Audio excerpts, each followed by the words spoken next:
इसलिए आगरा में इतना डर का पहरा था कि आगरा के निवासी ना तो गीत गाते थे, ना गुनगुनाते थे, ना भजन कोई पढ़ता था। पर एक दिन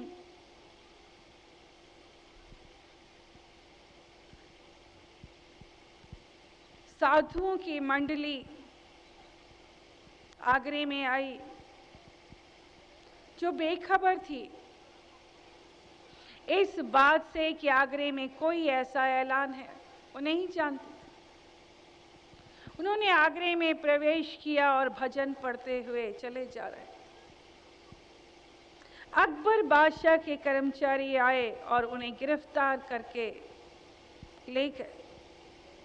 अकबर बादशाह के सामने उन्हें लाया गया। उन्हें तानसेन के सामने मुकाबला करने के लिए खड़ा कर दिया गया। उनसे कहा गया कि आप तानसेन के साथ मुकाबला करें, वरना इस गुस्ताखी के लिए आपको सजाए मौत दी जाए।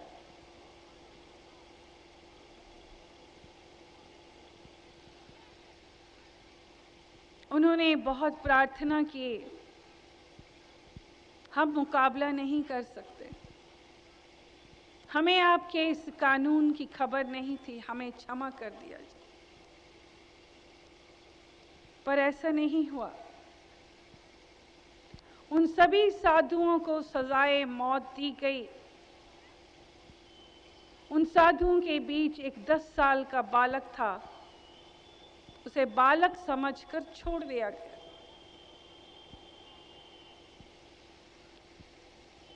उस बालक को बहुत चोट पहुंची। उसने अंदर ही अंदर संकल्प लिया कि इस घटना का एक दिन वो बदला जरूर लेगा।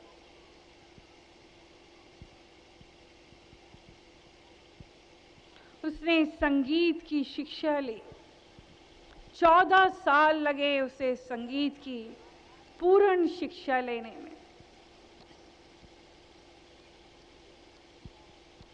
गुरु जानते थे कि उसकी शिक्षा के पीछे उसका मकसद क्या है।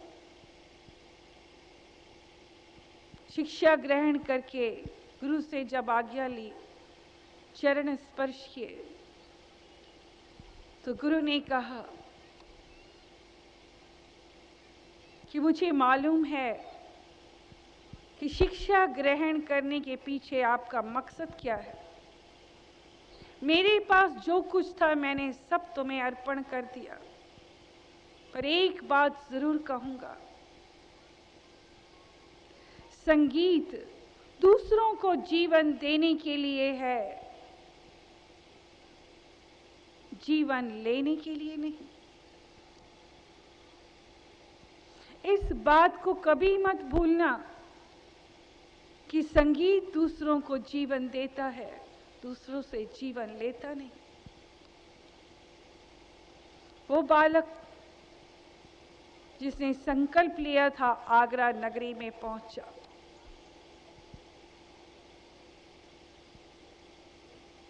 उसके सीने में दर्द था, एक तड़प थी। उसने संगीत छेड़ा। एक ऐसा दर्द, एक ऐसी कशिश, एक ऐसी आवाज, जो भी सुनता वो उसके पीछे लग जाता। ये बच्चा आगे आगे और सारी नगरी, आगरा नगरी उसके पीछे पीछे। ऐसी मधुर वाणी, ऐसी आवाज, दर्द भरी आवाज, ऐसा आकर्षण, ऐसी कशिश कि लोग बरबस आकर्षित होकर सुध बुध बिसर गई।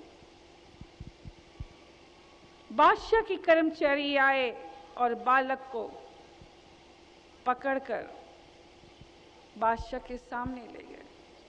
उस बालक के साथ साथ सारी आगरा नगरी भी पीछे पीछे बादशाह के महल तक पहुंची।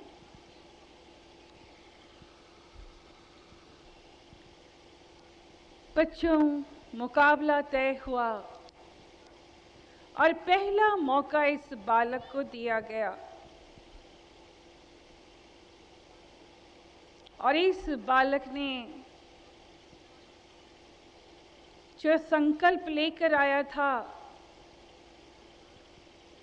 जिसने इबादत की तरह एक एक दिन पूजा था और इस दिन का इंतजार किया था, पूरे दर्द में डूबकर, पूरी भावना के साथ, पूरा खोकर उसने अपनी तान छेड़ी।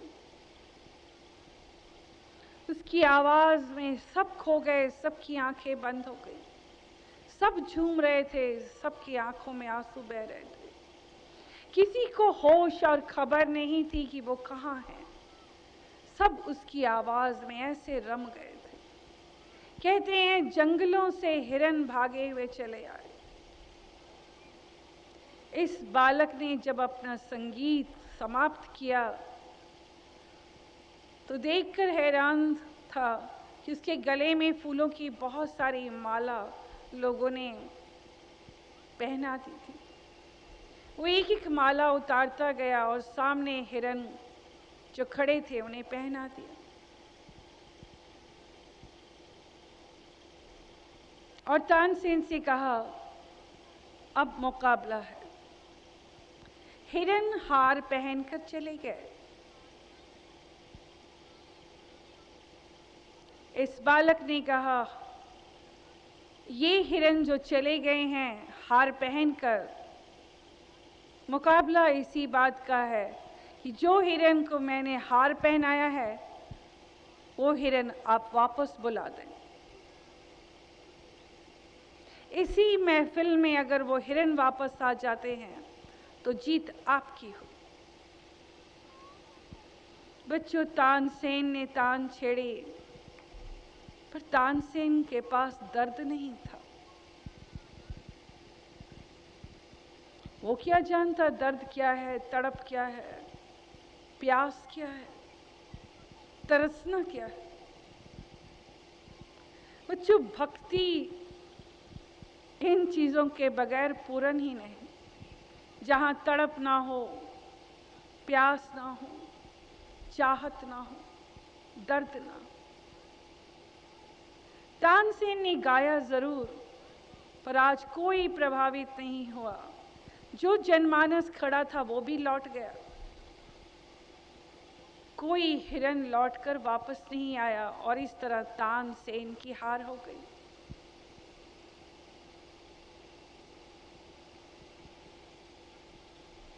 अकबर बादशाह ने उस बालक से कहा कि अब तुम्हारे हाथ है, बताओ तानसेन को कौन सी सजा देना चाहोगे। इस बालक के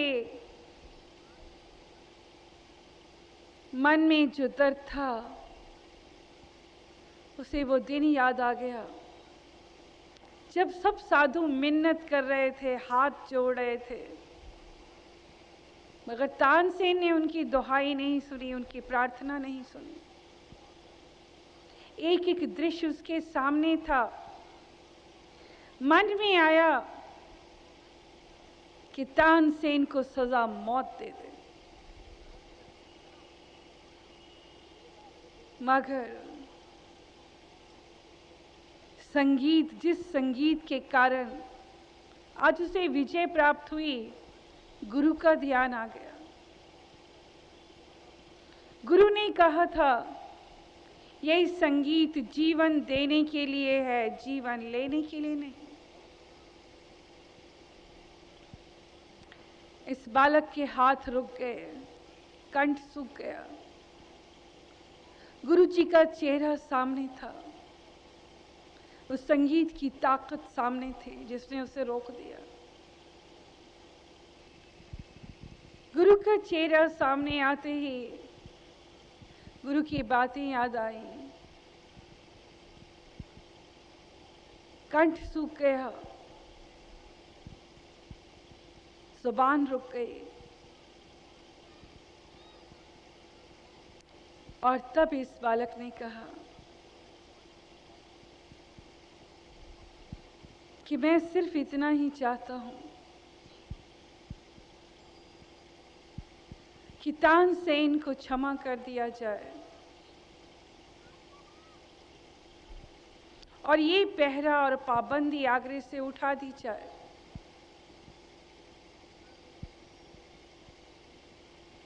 यहां सबको इजाजत हो,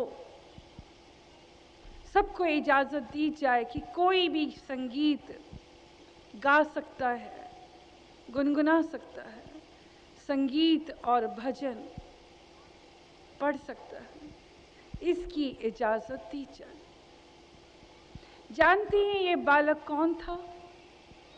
इस बालक को अकबर बादशाह ने बैजू बावरा का खिताब दिया।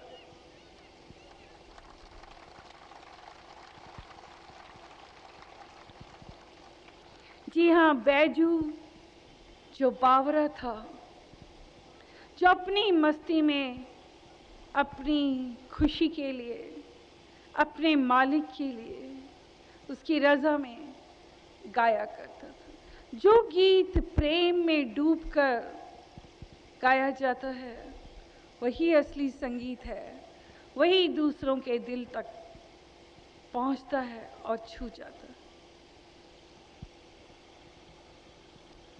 बच्चों, इस संसार में अनेकों ऐसी कहानियां हैं जो कुदरती दौलत को पाकर अभिमान करते हैं, या कहना चाहेंगे सौंदर्य का अभिमान।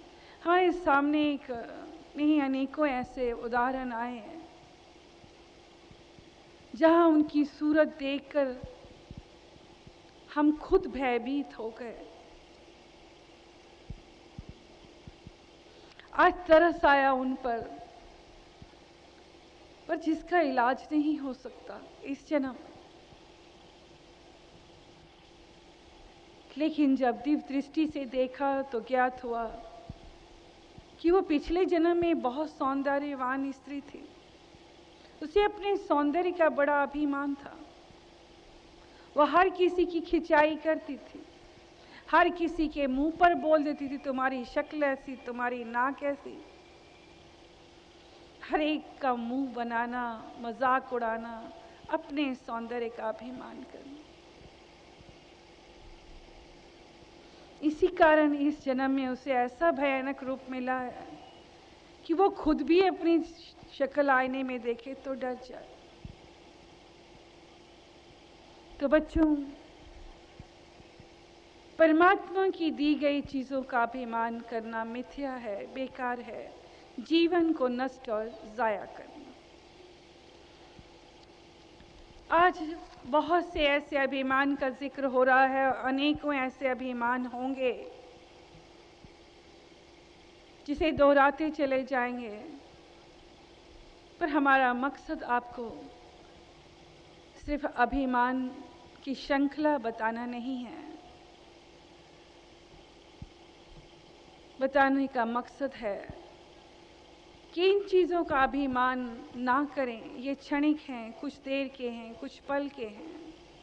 किसी को अपनी शक्ति का अभिमान, किसी को अपने बल का अभिमान, किसी को अपनी ताकत का अभिमान अनगिनत। किसी को अपनी बुद्धि का अभिमान हो जाता है। और सच तो ये है कि यहाँ कई ऐसे ज्ञानी भी हुए जिनको अपने ज्ञान पर अभिमान हो गया। इस राह पर चलने वाले भी अभिमान कर जाते हैं, ये हैरत की बात है। कहते हैं नामदेव जी को 72 बार अपने इष्ट के दर्शन हो।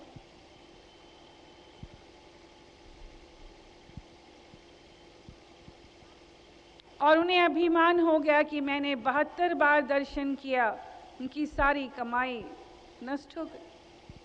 उन्हें दर्शन होना बंद हो गया नामदेव जी को।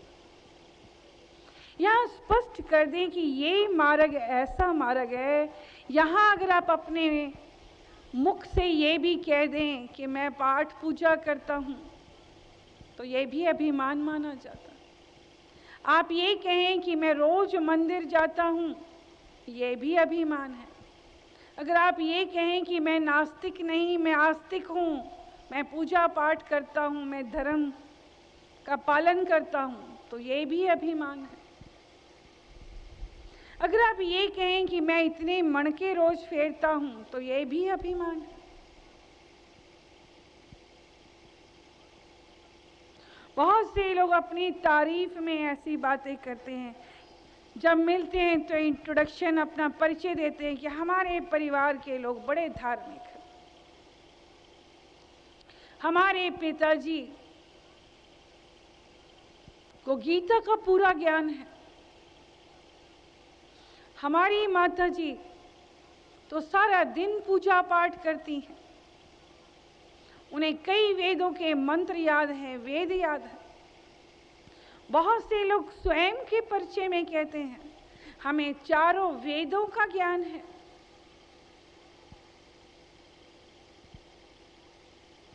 हमें बहुत सी चौपाइयां कंठस्थ याद हैं। बच्चों, ऐसा कहने वालों को परमात्मा कभी नहीं मिलता।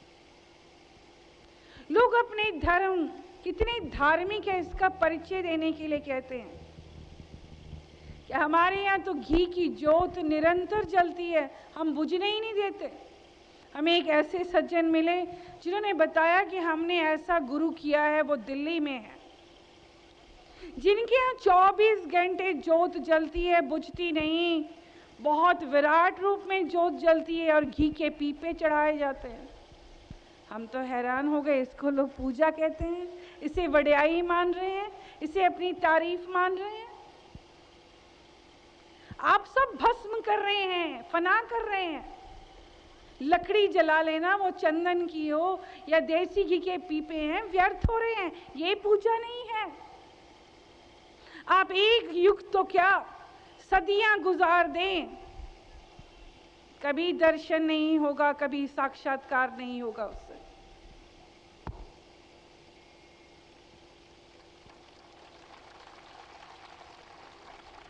असली पूजा तब है कि वो घी आप बांटे गरीबों में, उन्हें दे जिन्हें नसीब नहीं होता, जो जानते ही नहीं घी का स्वाद भी क्या है। ऐसे भीखर हैं जो घी को तरसते हैं, उनकी मदद करिए। अपने आप को बड़ा दिखा देना, कोई फंक्शन हो, कोई त्योहार है, आप ढेरों रुपया खर्च देते हैं। बड़े शान से कई ऐसे भी धर्मात्मा मिले हमसे कि माता जी आपका प्रोग्राम क्या आयोजन होता है, आप हमसे जुड़ जाइए, आपको हम बताएंगे प्रोग्राम शान से करना क्या होता है। क्यों हम खर्च करें इतने पैसे, जब थोड़े से खर्च करके हम इतने लोगों को दे सकते हैं। असली कमाई देने में है, शान और दिखावा करने में नहीं।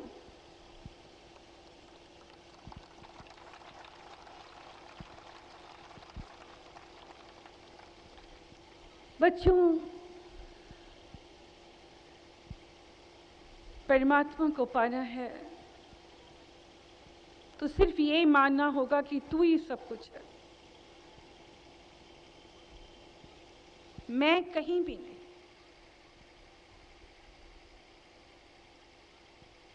अगर उसका नाम का सिमरन भी करें तो कभी जिभ्या से मत कहें किसी से कि मैं तो राम नाम का सिमरन करता हूं। मैं कह दिया तो गलत हो गया। उसका शुक्राना करे, तेरी कृपा हुई तो मैंने तेरा सिमरन किया, तूने करवाया, मैं कौन होता। लोग दावे से कहते हैं हमने चलिया रखा, हम 40 दिन मंदिर गए, गुरुद्वारे गए, मैं आ गई, मैं गया।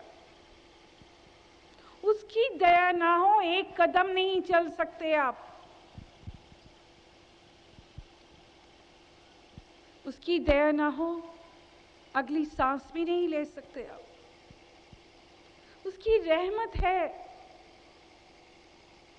उसकी कृपा है, वो भाग्यशाली जीव है जिससे वो नाम जपावे, जिससे वो सेवा करवाए, जिससे वो पुण्य कर्म करवाए। वो भी भाग्यशाली जीव है जिसके घट में उसकी दौलत आ जाए, दया, क्षमा, सेवा, परोपकार, करुणा, प्रेम, मधुर वाणी, मधुर व्यवहार, ये सब उसकी कृपा से आपको प्राप्त होता है। लाख कोशिश कर ले कोई कि हम उससे प्रीत कर लें, असंभव। ये दुनियावी प्रक्रियाएं करके, यज्ञ करके, हवन करके, तिलक लगा के, मणके पहन के रब को नहीं पाया जा सकता, उसे रिझाया नहीं जा सकता। ये भी एक दिखावा है, ये भी एक अभिमान है कि हम कहें कि हम ये कपड़े पहन के सन्यासी हो गए। सन्यासी कहना भी अभिमान है। सन्यास नाम आंतरिक परिवर्तन का है। हमारा अंतर कितना निर्मल हो गया, नम्र हो गया।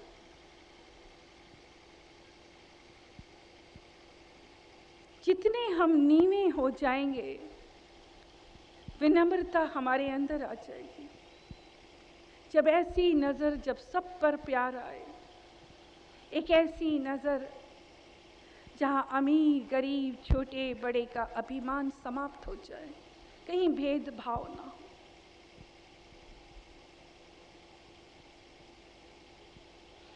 बच्चों, एक ऐसी अवस्था जहां हम किसी के कर्म भी नहीं देखते। आज आपकी माँ जो परमात्मा की खुशियां बांटने चली, उसी की खुशियां है जो आपको दे रहा है। पर सच बताएं, यहां आकर जब आप पर नजर डालते हैं, एक एक पर प्यार आता है। परमात्मा ने हमें वो दृष्टि दी है कि हम आपके 1000 जन्म देख सकते हैं।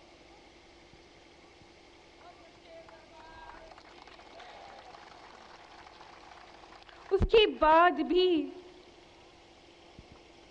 हमें आप पर ना तो नाराजगी है, ना कोई गिला, ना गुस्सा आता है, प्यार आता है। एक माँ जो सबको गले लगाना चाहती है, एक माँ जो सबका दुख दूर करना चाहती है। कई बार ऐसे विचार भी पढ़ने को मिलते हैं, अज्ञानतावश, जहां लोग अपनी नजर से, अपने आंकड़े से हमें देखते हैं। पर सच ये है, वहां भी हमें आप पर प्यार आता है। और हम परमात्मा से यही प्रार्थना करते हैं, आप बड़े हो, आप इन पर दया करना। ये क्या सोच रहे हैं मालिका, आप ये मत देखिएगा। ये बच्चे नादान हैं, उन्हें नहीं समझ। आप उनकी सोच मत देखिएगा, आप उन पर दया जरूर करिएगा।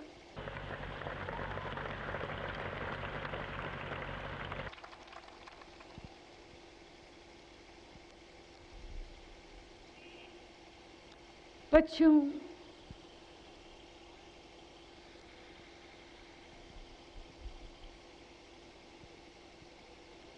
दुनिया की सबसे बड़ी दौलत सिर्फ परमात्मा है, ईश्वर है। और इतनी बड़ी दौलत को अगर पाना है तो मैं कभी मत आने दीजिए। हर कदम पे उसका शुक्राना करें कि तूने करवाया, तेरी दया, तेरा शुक्राना, तेरी रहमत, तू साथ रहे, तेरा साथ बना रहे। हम नादान हैं, हम मूर्ख हैं, हमें कोई ज्ञान नहीं, हमें अच्छे बुरे की भी पहचान नहीं। हमें तो अपना बना ले। बच्चों, मन नीवा रखना है, सब कुछ उसे ही मानना है। बहुत सरल बहुत मासूमियत, ऐसी मासूमियत जहाँ कोई नाराज़गी ना हो, कोई गिला ना हो, कोई शिकवा ना हो। पिता से ऐसा प्यार करें, बिल्कुल बच्चा एक बालक बनकर, और वो आपके साथ रहेगा। कभी भी इस बात का ख्याल मत करें कि आपने आगे बढ़ने के लिए कौन सा कदम बढ़ाया। सिर्फ उस प्रकाश को देखें, उसे पाने की चाहत करें, उसके हो जाए, उसमें खो जाए। वो जो सच्ची बात तो ये है कि आपको उसमें खो जाना है, उसमें विलीन हो जाना है। उसमें खो जाने का तात्पर्य है कि आपका खुद का अस्तित्व और वजूद नहीं है। मैं खत्म हो गई और तू का निवास हो गया। हम अक्सर आपके सामने वो कथा सुनाते हैं, बांसुरी बन जाना। बांसुरी जो अंदर से खाली होती है, जिसमें कोई इच्छा नहीं होती सिवाय प्रभु को पाने की चाहत के अलावा। और खाली का मतलब है कि सारे विकार, सारे दोष, सारी इच्छाएं, सारी कामनाएं खत्म हो जाए। सिर्फ तू की चाहत, मैं खत्म हो जाती हूं। जी हाँ बच्चों, आज वो परमात्मा आया है। तू आया तो हमारा वजूद हुआ, वरना हम क्या थे। आज जो कुछ बोल रहे हैं वो मालिक ही बोल रहे हैं। नानक दास बुलाया बोले, हम सिर्फ दास हैं, सेवक हैं। जो उसकी रजा थी, जो उसने चाहा वो कहलवाया, और हमने आपसे कहा।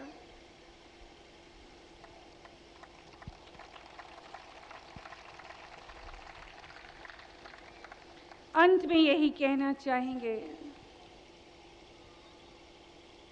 कि खुद ही को कर बुलंद इतना, खुद ही को कर बुलंद इतना कि हर तहरीर से पहले खुदा बंदे से खुद पूछे, बता तेरी रजा क्या है।